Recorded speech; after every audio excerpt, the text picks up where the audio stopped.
Hello, it's Petra Foster here, and I have my good friend Emma. Hi. And we're talking about listen.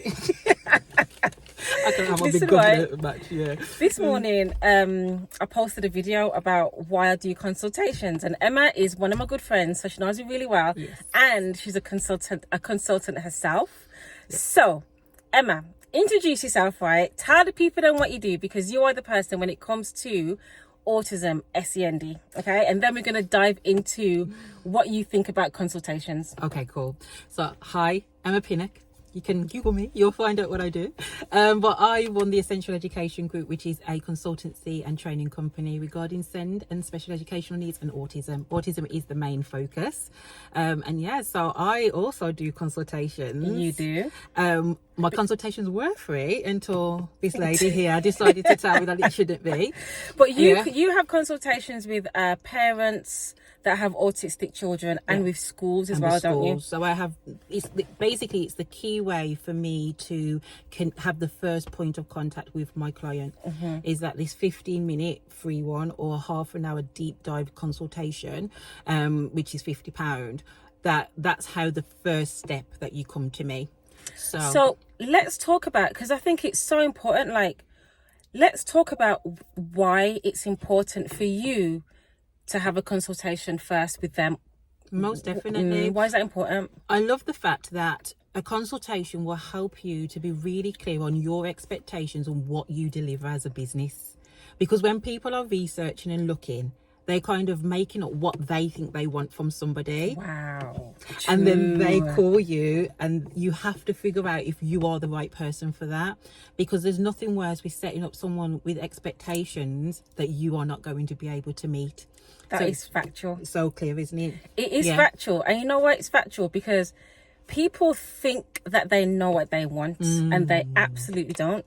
Real talk. And you will get on, you'll email me or whatever, and you think you may want something, but you don't, because we know the industry. Real talk. Do you know what I mean? So it's like, buyers are liars. That's I don't put it as bluntly as that, but buyers are liars. Not saying that you're a liar. I'm just saying that it's just you don't really know. understand what it is that you want, and that's Real why talk. you come to us so we can take you through that stage. So you have a two-step process. Yeah. So really, the free one was there originally, and as I said, that's kind of helped to. That's got a strong conversion rate. You know, it's 90%. Literally, if someone calls me, you convert 90%. Yeah, so that's a real conversion.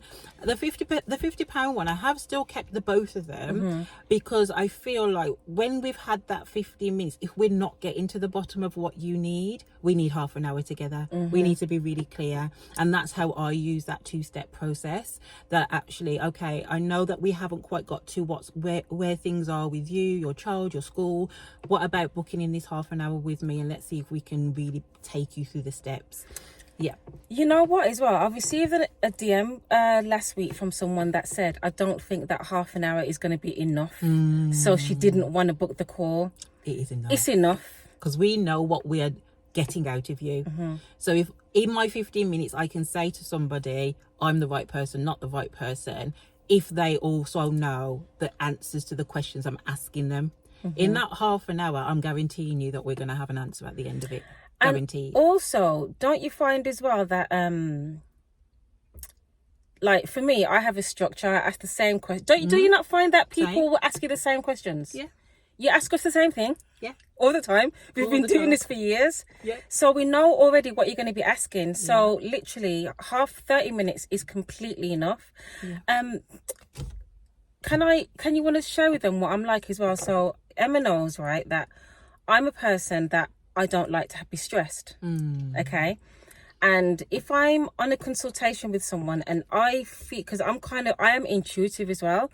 And if I feel any kind of discomfort or an inkling that something isn't right, what am I like? She's very clear, very succinct and very clear. And I think that's a really important trait for all business owners, because there's a few times that I've gone against my gut feeling.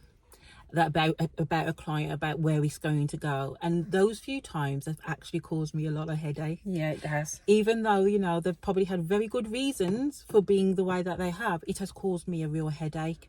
But my gut was telling me that at the very beginning. And I think if you are a business owner, starting to become a business owner, you have to know who it is you can truly connect with when you're working with them, because it's a really important aspect of what we do. Do you see why she's one of my close friends? Hey. All my friends, listen, all my friends are successful, you know. Listen, let me tell you, all successful. And Yeah. as if you're a coach, a mentor, consultant, you offer a service-based business, do not take clients just for the money. No. Don't do it, because it's gonna be hell, to be honest with you. And at the beginning, you do kind of feel like that. You do, and we understand that completely. But as you develop your business, you also develop your choice, and you've got to have an element of choice. Do you see what I love? I develop your choice, you know. You develop your choice. You hone in where your strengths are. You know your ideal client. You know the types of people that you know you're going to get results with, and they can be like the raw product at the beginning, but you know you're going to get results with them because you know the type of person that does the work and pushes through. And if you are starting a business, you want results. You're an impact. Hopefully, you're an impact-making business owner, and so you want to be able to feel that when you're working with somebody that you're going to get the impact for them. You know, some of my clients are slightly different because I do have, you know, some families that are going through lots of different parts of their journey. And so that's a balanced, different conversation when I'm having that conversation. But when it comes to the schools, I am very succinct on the types of schools that I want to work with. Yeah, and you don't work with everybody. No, I don't. As a business owner, you shouldn't work with everybody either, because you have to know who's right for you. Because how long do you work with your clients for? It depends. I'm into the third year with a few of them this year. Some of them don't off-board at all. So that's especially with the schools. With families, it can be really short term and then they come back around for something else. But in terms of the school, I've got actually potentially 4 years actually. This is the 4th year with a couple of the schools that are coming on this board for September. So it just depends, and it also depends upon the depth of the work you're doing with somebody as well. And those schools that have stayed with me, I actually have a really good relationship with them. The types of challenging relationships you can have once you've spent that time with people. And so even though I'm going in, I would not spend that type of time with a school that I knew was resistant to the things that I was sharing with them. Ooh, that's a good one, Emma. You know what? It's so true. It's like literally you're hiring us, but then you're telling us how to do our job. Yeah, it does make sense.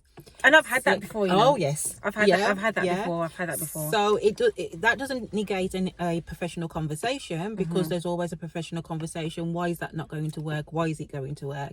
But it's those who are kind of having me around to tick a box. Those will be the ones that I will not stay around with. Those who are really putting the work in. Like one of the schools I went into this week, I was celebrating them so much. Like literally, we've worked together for 3 years. Their curriculum, I'm just wanting Ofsted to like come tomorrow. Oh wow. Because their curriculum is so top notch right now, and that's because they've done the work, they've listened, and they've taken it on, and they've gone deeper than I've even taken them. And that's what you want from a client. You want people who are going to hear what you're going to say, but also add their own little bit of magic and create what they're going to create. And honestly, it's so exciting to go into those types of places. It is exciting, and you know, I want to be proud of my clients. I want to, you know, I email them, I check on them. Gosh, I even sent I'll send, if I'm thinking about them, I'll email them, how you getting on, give me an update. And because you do develop that close relationship, because with my supported living clients, I'm mentoring you for 12 months. That's a long time. So we go together at this point. They've invested in me and I've invested in them as well. And they know that they can contact me at any time and I always respond. If you're one of my clients, please let them know below. Okay. But I just wanted to have that conversation, because we do consultations differently, but they are super important. We never ever take on clients without speaking to them first. Never, ever, ever. No, just don't ever do that. No. Don't ever do that. Always know the type of client you're onboarding into your space, because it's actually into your space. It is in your space. Because if you're leading like a consultant, you have to spend time with those people. They're sharing your energy in your space. So never just onboard anyone and go, hey, I'm going to coach you or consult with you or whatever. Always feel, are me and this person going to have the energy that's necessary to move this forward? Exactly. I think it's really important. Okay, so let us know below your comments, and where can they find you, Emma?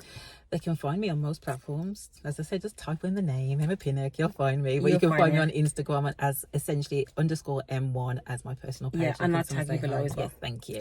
All right, thank you. Bye. Bye.